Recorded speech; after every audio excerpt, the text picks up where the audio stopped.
So, the best redemption arcs aren't about a character suddenly being good when they were one time bad, but rather about that character's journey between the two extremes. There are plenty of examples of redemption arcs in entertainment, though many have ended up rather lackluster. Very few have succeeded. In the case of Star Wars, one of the most satisfying redemption arcs we've seen is the story of the clone, Crosshair, which stretched over all 3 seasons of the Bad Batch show. But what makes his redemption arc so convincing while others fizzle out? And what can Disney writers learn from Crosshair's character arc to create more believable stories we'll actually want to watch in the future? Well, let's start by reviewing Crosshair's story and compare it to other stories that have either succeeded or failed in redeeming the villain.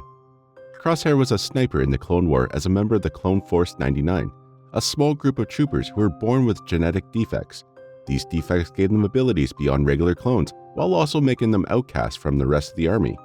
Their squad was known for unconventional battle tactics, which weren't exactly approved by the GAR, but did allow them to have 100% success rate on their missions. When Order 66 was issued, their genetic differences allowed them to be mostly immune to the implanted brain inhibitor chips which forced the regular clones to comply with the order.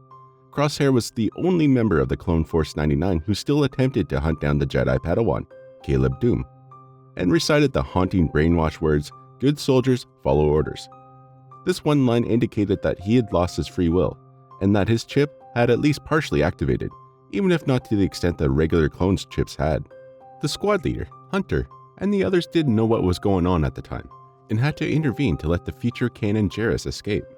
As the Republic transformed into the Empire overnight, Crosshair remained with the Bad Batch on their first Imperial mission, but grew increasingly frustrated when his brothers began asking questions and having doubts about what they're being sent to do, even though the squad's divergent thought patterns were exactly what made them successful in the first place.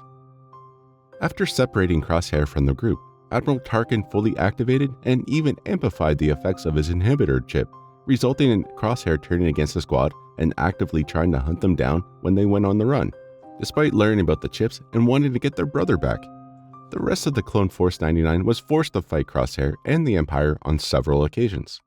When they finally reunited on Kamino in the conclusion of Season 1, Crosshair not only saved his old squad from his new squad, but also fought side by side with them all for the last time against the droids that were dispatched to take them out. He revealed that he had his inhibitor chip removed since Tarkin's experiment, and was genuinely loyal to the Empire now. This twist was not only shocking, but heartbreaking, as it showed that both Hunter and Crosshair wanted the same thing. They wanted the Bad Batch to be together again, but they were now willingly fighting on opposite sides. Even after the Empire left them for dead on Kamino, during their orbital bombardment on the city, Crosshair still stubbornly refused to stay with his family. The Empire did eventually retrieve him after 32 rotations, which equates to about 36 days, and Crosshair continued to dutifully complete missions for them. However, his interactions with fan-favorite Commander Cody and the mission to Dexys caused him to start critically think about the choices he had made. Cody reminded him that the clones were not droids, and not only could make their own decisions, but also had to live with the consequences. This conversation took place the night before Crosshair found out that Cody had deserted from the Imperial Army. But it was his interactions with Commander Mayday that sealed Crosshair's fate as an enemy of the Empire. While attempting to hunt down the Imperial cargo that had been stolen by local raiders, Crosshair teamed up with Mayday for a mission that neither of them were prepared for. After the two were injured by an avalanche, Crosshair carried his dying comrade back toward the Imperial base and begged for a medic. However, Lieutenant Nolan coldly chastised them for their failed mission and refused to waste Imperial resources on expendable clones. The lieutenant's words not only echoed Hunter's prior warnings, but confirmed that the Empire truly did not care about the veteran clones who had fought for it to exist. An enraged Crosshair shot Nolan in one of the most cathartic scenes in recent Star Wars history, before succumbing to exhaustion. After being taken as prisoner to Mount Tantus, he chose to start risking his life for his brothers again, and sent an encrypted warning about an Imperial plan that involved the squad's young sister, Omega. Unfortunately, his warning backfired, and Omega was captured and brought to Mount Tantus, where after months of imprisonment, the two would work together to escape. They then rejoined both the Bad Batch and the Clone Underground movement. When he returned, his squad understandably didn't completely trust him, and we saw him fight to earn that trust back, not only by his words, but by his actions. While his relationship with the team started to mend, Crosshair's struggles weren't done. He began to experience a deterioration in his sniping skills, missing shots that would normally have been easy for him. Due to the trauma of his imprisonment and the losses that both he and the Bad Batch had suffered, he became more anxious and protective of his team. During the final battle on Tantus, Crosshair suffered his worst injury when an assassin sliced off his hand. Despite this, he still managed to save Omega from Dr. Hemlock, who had imprisoned and tortured him and his family. Years earlier during the war, Crosshair was extremely cold and confident in his skills. But during this finale, when Hunter again trusted him enough to take the shot to rescue her, Crosshair was hesitant, not willing to risk hitting their sister. This was certainly a far cry from the brainwashed soldier who had callously ordered his Imperial squad to aim for the kid. Now that we've told Crosshair's story, let's focus on what makes his redemption arc so convincing. Okay, so a redemption arc is when an antagonist changes to a protagonist. They acknowledge the error of their ways and trudge through the mud of change, making choices to right their wrongs, and after a time of struggle, become the hero they were meant to be.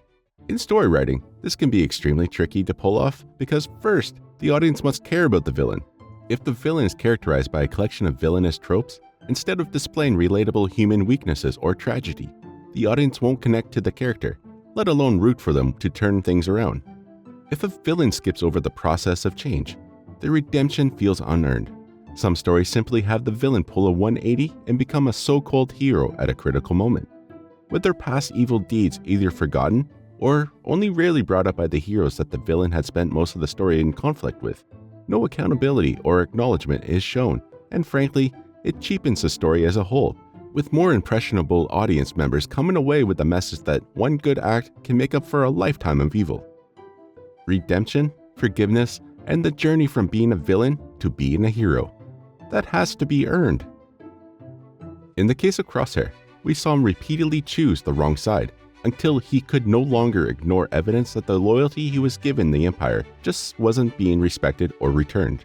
Much like Prince Zuko from Avatar: The Last Airbender, whose story is another excellent example of a redemption arc done right. He needed to realize, on his own, that his beliefs were wrong, and that he was seeking love from the wrong people while ignoring it from the right ones.